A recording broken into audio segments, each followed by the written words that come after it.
नमस्कार दोस्तों, good evening. आज हमारे ऑफिस में श्री अशोक चौहान जी आए हुए हैं। ये एक्स जीएम हिंदुस्तान पेट्रोलियम रहे और 6 साल पहले रिटायर होने के बाद बहुत ही एक्टिव लाइफ बिता रहे हैं। मेरे ख्याल से दिन भर में जितने घंटे ये घूमते हैं उतने घंटे में तो यंग लोग भी नहीं घूम पाएंगे, इसीलिए फिट है बिल्कुल, एब्सोल्युटली फिट। अपने फूड कंट्रोल है वेट, और इनका पीआर बड़ा स्ट्रॉन्ग है साहब। और मतलब जो आत्मीयता से लोगों को ये मिलते हैं उससे लोग इनसे प्रभावित होते हैं और मिलते रहते हैं, इसलिए बिजी इतने हैं कि मिलने बनाने में समय निकल जाता है। और बड़ी स्ट्रॉन्ग फैमिली से, बड़ा वास्ट तजुर्बा। तो आज हम इनसे कुछ बातों पर चर्चा करेंगे। जैसे आपका पेट्रोलियम डिपार्टमेंट का काफ़ी बड़ा एक्सपीरियंस रहा और 6-7 साल से इनका पॉलिटिकल, जुडिशियरी, ब्यूरोक्रेसी सब में ही बहुत मूवमेंट है इनका सीनियर लेवल से। तो कुछ जो हमारे मन में शंकाएं, सवाल होती है उसके बारे में जानना चाहेंगे। नमस्कार सर, आपका स्वागत है। नमस्कार। और एक तो थोड़ा हम ये जानना चाहेंगे कि ये साहब पहले कहते थे पेट्रोल पंप वाले बड़ा पैसा कमाते हैं, आजकल कुछ सुनने में आ रहा है पेट्रोल पंप लॉस हो जाते हैं, ऐसा ही है क्या और क्यों है? ये बिल्कुल सच है, क्योंकि पहले क्या था कि पेट्रोल पंप्स हुआ करते थे वो बहुत कम हुए और लिमिटेड थे, और गवर्नमेंट जो है उनको अलॉट करती थी, तो बड़ा ही कंट्रोल्ड वे में था। तो वो लोग अपनी मोनोपोली के हिसाब से दूर दूर पेट्रोल पंप हुआ करते थे, तो कस्टमर के पास भी बहुत ज़्यादा चॉइस नहीं थी, तो उनको उन्हीं से पेट्रोल डीजल लेना पड़ता था। मगर आज की डेट में जब से ये उदारीकरण हुआ, तो हर जगह आप देखेंगे तो पेट्रोल पंप की संख्या अगर 10 होती थी तो आज 100 हो गई। उसकी वजह से जो है अब कस्टमर जो है उसके पास चॉइस है। और दूसरा क्या है कि अगर अच्छी सुविधाएं देगा, अच्छा वो कस्टमर को सपोर्ट करेगा, तो ही लोग आएंगे। अदरवाइज तो जो है उनके पास चॉइस होने की वजह से तो पेट्रोल पंप का जो धंधा है वो इतना आसान नहीं हुआ। अब कंपटीशन काफी है, इसलिए आप जो कह रहे हैं कि बहुत से पंप जो हैं वो दूर से तो अच्छे लग रहे हैं, मगर अंदर जो हैं अंदरूनी अगर उनकी फाइनेंशियल कंडीशन देखेंगे तो वो बहुत अच्छी नहीं है, बहुत ज्यादा पैसा नहीं कमा पाते। पहले ये सुनते थे साहब पेट्रोल वाले बड़ी मिट्टी का तेल मिला देते हैं, डंडी बड़ी मारते हैं, बड़ी हम यंग थे तो हमें ध्यान है कि वो इस पेट्रोल में पड़ा हुआ तो 1 लीटर में 1.25 लीटर की डालता। लेकिन मैं देखता हूँ आजकल इलेक्ट्रॉनिक सब लग गए, तो मुझे लगता है वो चीज भी बहुत कम हो गई है। ये बिल्कुल सही कहा है। अब इसके दो कारण हो गए हैं। एक तो जो ये केरोसिन था, जो मिट्टी का तेल जिसे आप कह रहे हैं, वो बिल्कुल सरकार ने बंद कर दिया। अच्छा, वो नहीं मिलता अब बिल्कुल नहीं मिलता है, और वो अगर हम दे रहे हैं तो सिर्फ इंडस्ट्री को ही देते हैं। और इंडस्ट्रियल का जो भाव है वो आज की डेट में डीजल के ऑलमोस्ट बराबर है। ओके, इसमें मिलाने का कोई फायदा नहीं है। पहले जो था केरोसिन मिलता था 7-8 रुपया, और डीजल जो था 35-40 रुपए, तो उसलिए वो होता था। अब आज की डेट में जो है एक तो ये हो गया, दिल्ली, चंडीगढ़, ये तो बिल्कुल केरोसिन मुक्त है। आज की डेट में बिल्कुल केरोसिन मिलेगा ही नहीं, और कोटे के हिसाब से मिलेगा, पहला चीज। और दूसरा चीज ये है कि केरोसिन जो है आज की डेट में सिर्फ उन्हीं क्षेत्रों में अवेलेबल जो हिल्स में है, जहाँ पे लकड़ी वगैरह जो है लोगों को आज भी गैस या वो, तो वो भी बहुत लिमिटेड है, अदरवाइज नहीं। और दूसरा जो है आज की डेट में, पहले ये जो पेट्रोल पंप जो डिलीवरी करते थे लोग, ये सब मैकेनिकल है, अब सब इलेक्ट्रॉनिक्स हो। तो इसमें जो जो बेसिकली जो पल्सर होता था, और वो चक्री, पहले चक्री तो अब वो पल्सर जो है वो बेसिकली पल्स के हिसाब से जो है, तो इसलिए इलेक्ट्रॉनिक में अगर वो कोई गड़बड़ भी करता है तो आज की डेट में एक तो टोटल ऑटोमेशन हो गया, तो ऑटोमेशन होने से वो जो है पल्सर भी बढ़िया लगा दी है। तो अगर कोई मान लो गड़बड़ भी कर रहा है तो कंपनीज आज उसको देख सकती है बैक हैंड पर कोई गड़बड़ कर रहा है कि नहीं। और दूसरा चीज, कुछ ऐसे भी हम लोगों ने जो बहुत ऑटोमेटेड हैं और जो बिल्कुल एडवांस पेट्रोल पंप्स हैं जो शहरों में लग गए हैं, मगर हालांकि उनकी क्वांटिटी बहुत ज़्यादा नहीं है, पर होंगे 30%। तो अगर कोई गड़बड़ छेड़छाड़ करता है तो वो फिर ऑटोमेटिकली डिलीवरी बंद कर देगा, वो डिलीवर ही नहीं कर पाएगा। तो इसलिए जो है अगर कोई गड़बड़ कर भी रहा है तो वो पकड़ा जाता है। और तीसरा चीज जो है, अब जो है क्योंकि चेकिंग भी ज्यादा है, तो चेकिंग में क्योंकि पहले जो है खाली सरकार के दूसरे जो है वेट्स एंड मेजर वार्डर करता था, कंपनी का अफसर करता था, मगर अब जो है कंपनी में भी 3 टीम बन गई है। ओके। विजिलेंस की टीम अलग है, क्वालिटी कंट्रोल की टीम अलग है, मोबाइल वैन्स भी घूमती हैं, वो भी जाके चेक करते हैं। तो क्वांटिटी और क्वालिटी पे जो है अब थोड़ा जोर ज्यादा है, तो इसलिए जो है वो ज्यादा हेरा फेरी नहीं कर अभी बीच में साहब ये एथेनॉल मिलाने की बात चल रही थी, सकते। ये मिलाया जा रहा है या नहीं मिलाया जाएगा, अभी ये क्या होगा, इससे फायदा क्या होगा?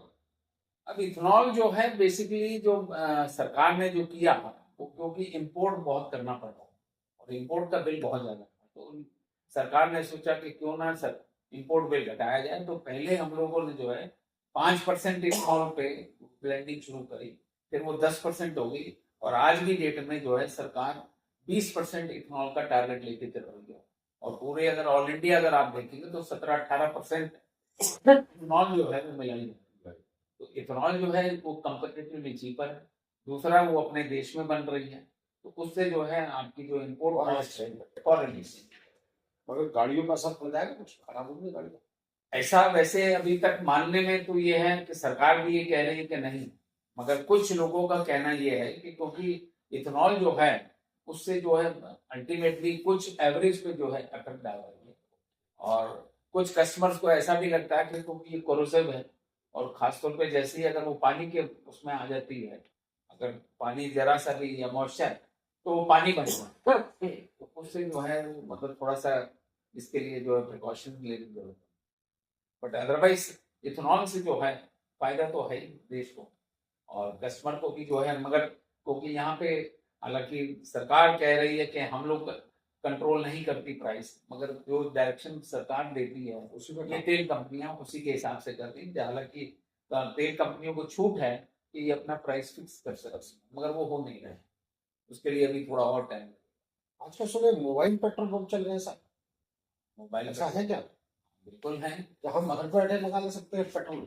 नहीं, पेट्रोल तो नहीं हम लोग डिलीवरी कर रहे हैं, अच्छा। मगर डीजल जो है जरूर कर रहे हैं। डीजल के लिए जो है सप्लाई हम लोग जो है इंडस्ट्री को कर इंडस्ट्रीज को है, या जो बड़ी बड़ी हैवी मशीनरी है जो वो इधर से उधर ना जाए, और उनको जो है सेफ्टी के हिसाब से भी जो है ये मोबाइल जो है वो 3 KL 5 KL के जो है टैंकर बन गए छोटे छोटे, वो लोग उसको भर के वो वहां से। उसका प्राइस महंगा होता है? नहीं, प्राइस हो गई प्राइस। उससे दो फायदे हैं अगर आप देखें तो, क्योंकि वो जो सेल है वो उसको एक एक्स्ट्रा सेल मिल रही है डीलर को, क्योंकि अल्टीमेटली और कस्टमर को ये फायदा है कि भाई उसके घर पे डिलीवर होगा, मगर ये है कि उससे डीलर जो है जब वो डिलीवरी कर रहा है तो कैश ले रहा है, नहीं तो जो है क्रेडिट पे काफी डीजल देना पड़ता है। अच्छा, हाँ, एक वो उसको भी ये एक चैलेंज है, ये चैलेंज। गाड़ी देनी पड़ती है। चलिए साहब, आप एक और चीज पे आते हैं, इस आपके इस प्रोफेशनल एक्सपीरियंस से। अब ये जो आपका सोशल और पर्सनल एक्सपीरियंस है, आप बड़े मूव करते हैं, जो जजेस से मिलते रहते हैं, बड़े बड़े IAS IPS मिनिस्टर, आपको पिछले 20-30 सालों में इन तीनों के बिहेवियर में क्या डिफरेंस नजर आ रहा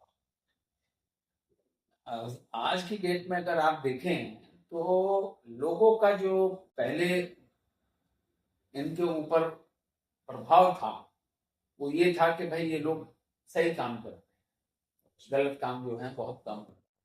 मगर आज की डेट में धारणाएं जो हैं पब्लिक की जो है परसेप्शन जो है काफी चेंज हो रही है। जैसे जुडिशियरी सिस्टम है, हालांकि आज भी लोग सोचते हैं कि कहीं तो भाई अल्टीमेटली न्याय नहीं मिलेगा, मगर जब न्याय नहीं मिलता है कुछ लोग ऐसे वो जो देखते हैं कि भाई ये अल्टीमेटली कुछ ना कुछ इसमें गड़बड़ हुई है, तो ऐसी चीजें जो हैं मगर मीडिया काफी उठाती है, मीडिया में काफी हाईलाइट होती है। और सेम वे जो ब्यूरोक्रेसी है, पहले जो ब्यूरोक्रेसी थी वो मतलब काफी जो है निष्ठापूर्ण काम करती, आज की डेट में जो है बहुत सी जो है जैसे हम लोग देख रहे हैं, पहले हालांकि शायद हो सकता है कि इतना ज्यादा मीडिया का वो नहीं था तो इतनी जल्दी से न्यूज नहीं फैलती थी, मगर आज की डेट में तो देखते हैं लोगों का आता ही रहता है कि भाई कोई IAS अधिकारी वहां पकड़ा गया, कहीं वो इसमें लिप्त हो गया, कहीं वो जो है। हालांकि अच्छे अफसर भी हैं, अच्छे अफसर की वजह से ही देश में जो है काम जो हो रहा है, कुछ अच्छी पॉलिसीज भी बन रही हैं, मगर कुछ जो हैं आपने जैसे पीछे देखे कि भाई बहुत से बड़े बड़े घोटाले, 2G 3G बहुत। कोयला घोटाला, ये सब जो हैं तो कहीं ना कहीं जो है पॉलिटिकल और जो ये ब्यूरोक्रेट जो इन लोगों की मिली भगत से ही ये सब घोटाले हुए। तो उससे जो है इन लोगों का जो एक सम्मान है पब्लिक में वो काफी कम घटा है। मगर ऐसा नहीं है कि मगर सरकार तो यही चलाते हैं। पावर इनके पास है, अथॉरिटी इनके पास है। बिल्कुल सब इन्हीं के पास है। और आम जनता तो जो है बेसिकली उनका वहां पहुंचना और न्याय लेना बहुत टफ होता है। क्योंकि आज वैसे असल में जो है लगता आसान है कि हम SDM से मिल लें, ADM से मिल लें, DM से मिल लें, मगर जो है पुलिस का जो है जो SP है, SSP है, बड़ा मुश्किल काम है उनसे मिलना बड़ा मुश्किल है।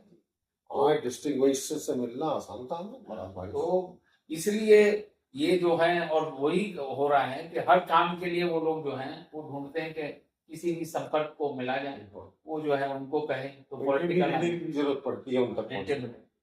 जरूरत है। तो ये जो सिस्टम है इसमें थोड़ा इसमें बहुत ज्यादा सुधार की जरूरत है। बिल्कुल ट्रम्प साहब जो रोज एक नया शॉट लगा रहे हैं, कितना कुछ कर रहे हैं। अब भारतीय लोग बड़े हैं वहाँ पे US में जॉब करते हैं, प्लस हमारा बिजनेस की ट्रेड भी बहुत होता है। डॉलर आप देख रहे हैं 87-86 तक पहुंच गया है। तो ट्रम्प साहब के आने के बाद आपको क्या लग रहा है, भारत का भविष्य सुधरेगा, अमेरिका से अच्छे संबंध बनेंगे, या ये सब डाउन हो जाएगा? ये खैर अभी तो बहुत जल्द है कि क्या होगा। मगर जिस हिसाब से जो ट्रम्प अपना रंग रूप दिखा रहे हैं तो वो कहना जो है बड़ा ही मुश्किल है। क्योंकि अभी देखिए उसने जो है अपने टैरिफ बढ़ाए, तो उसने कहा कि भाई इंडिया मेरा बहुत अच्छा दोस्त है, मगर सबसे ज्यादा टैरिफ बढ़ा दिया। अब चाइना पे उसने बढ़ाए, चाइना ने रिटेलिएट कर दिया। तो उसने कहा कि ठीक है, तुम अगर मेरे पास लगा रहे हो तो मैं और भी लगाता हूँ। तो अल्टीमेटली हर आदमी हर देश को अपनी इकोनॉमी देखनी ही पड़ेगी, और अपना जो बिजनेस है अल्टीमेटली जो एक्सपोर्ट करना है या जो वो इंपोर्ट कर रहा है, इन दोनों की बैलेंसिंग करेंगे नहीं तो बड़ी दिक्कत में होंगे। तो जहां तक सवाल ये है कि इंडिया का सवाल है, तो इंडिया में अगर जो लेबर है, लेबर तो बहुत है और कंजम्पशन सेंटर भी है, तो इतनी समस्या हम लोगों को नहीं आने वाली है। क्योंकि जो समस्याएं जो अमेरिका को है अपने आप के ऊपर डिपेंडेंट है, औरों पर नहीं है। हम इतना लोग हैं। पर ये जरूर है कि क्योंकि अगर अच्छा एक्सपोर्ट नहीं कर पाएंगे आप तो ऑब्वियसली जो है अर्निंग आपकी कम होगी। उसके लिए भी हालांकि उस देश में अमेरिका में ही बड़ा विरोध चल रहा है उसके इतने बड़े बड़े टैरिफ लगाने का।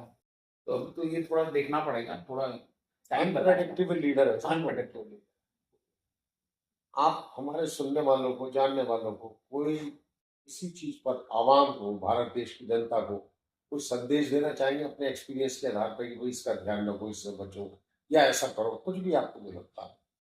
मगर आज की डेट में जो सबसे बड़ी जो चीज जो हम जो देख रहे हैं, क्योंकि ये है जो इंटरनेट जो मोबाइल, इसके फायदे भी हैं मगर इसके नुकसान भी बहुत ज्यादा है। तो हम जरूर चाहेंगे कि जो ये जो इंटरनेट का जो है यूज जो है उसका अगर पॉजिटिव वे में लेंगे तो ज्यादा अच्छा रहेगा।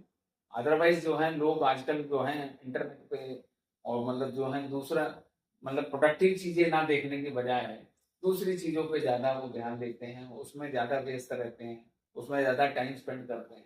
उससे 2-3 चीजें जो है जो बहुत जो गड़बड़ हो रही है वो है सबसे बड़ा, एक तो फिजिकल कांटेक्ट नहीं लोगों का, और दूसरा जो है उसको सबसे बड़ा एक और जो हम देख रहे हैं कि अल्टीमेटली बच्चा जो है या जो भी उसको यूज कर रहा है उस पर्टिकुलर का कहते हमको कितने घंटे अगर हम चाहें कि इससे बंद करके थोड़ा हम लोग आराम दे सकें अपने ब्रेन को, अपने आँख को, अपने मस्तिष्क को, कि थोड़ा सा शरीर को आराम मिलना चाहिए, वो मतलब जो है उस पर हमें बहुत कंट्रोल करना जरूरी है। अदरवाइज तो जिस हिसाब से अब जो देख रहे हैं कि सोशल मीडिया इतना ज्यादा एक्टिव हो गया, बच्चे बड़े सब वो लगे रहते हैं पूरा, बाकी जो है वो मतलब खाना बाद में है, पहले इंटरनेट छोड़ते नहीं बच्चे मोबाइल, छोड़ते। तो ये मैं चाहूंगा कि जैसे बहुत सी कंट्रीज में इसलिए सोशल मीडिया पे काफी अच्छा कंट्रोल ला रहे हैं। जैसे ऑस्ट्रेलिया वगैरह में उन्होंने कहा बच्चे जैसे छोटे बच्चे हैं आप सोशल मीडिया नहीं अपना अकाउंट नहीं बना सकते, तो वो थोड़ा कुछ ना कुछ तो करना ही पड़ेगा, अदरवाइज तो फिजिकल भी आप बीमार रहेंगे, फिजिकल भी आप लूज कर रहे हो, बहुत बड़ी मेंटली आप जो है एग्जॉल्ट, आपकी जितनी स्ट्रेंथ है वो भी तो आपकी एग्जॉस्ट हो रहे हैं ना बहुत अच्छा अल्टीमेटली। तो इसलिए ये बहुत जरूरी है कि ये इंटरनेट की जो है सुविधाओं को यूज करे, आदमी थोड़ा प्रोडक्टिव वे में करे। सुविधा दुविधा बनती जा रही है एक्सेसिव यूज के कारण। तो बहुत बिगेस्ट प्रॉब्लम। इसका बहुत बहुत धन्यवाद आपका, आप आए और आपने अपना समय दिया और हमारे पॉडकास्ट, हमारे फाइटनिंग चैनल के लिए आपने एक अच्छा संदेश दिया, बातचीत करी। इससे हमारे कर्मचारियों को, हमारे फैमिलीज को, हमारी सोसाइटी को, बिजनेस को, प्लस जो लोग पेट्रोलियम इंडस्ट्री के बारे में सोचते थे, बड़े डाउट्स क्लियर किए। इससे बहुत ज्ञानवर्धक है और हम समय समय पर आपसे इनपुट्स लेते रहेंगे, आपकी ब्लेसिंग्स लेते रहेंगे, आपके एक्सपीरियंस को हम लेते रहेंगे ताकि हम फायदा उठा सके उसका। और आपको इसके लिए बहुत बहुत धन्यवाद। Thank you. बहुत बहुत धन्यवाद सिंह साहब, और आपके फिटन्यू और आपके जो दर्शक हैं उन सभी का हमारी शुभकामनाएं, और हम चाहेंगे कि फिटन्यू जो है और तरक्की करे दिन रात जो है, और आप जो हैं जो समाज के लिए जो ये अच्छी कार्य कर रहे हैं उसकी मैं बहुत सराहना करता हूं। धन्यवाद। Thank you. नमस्कार।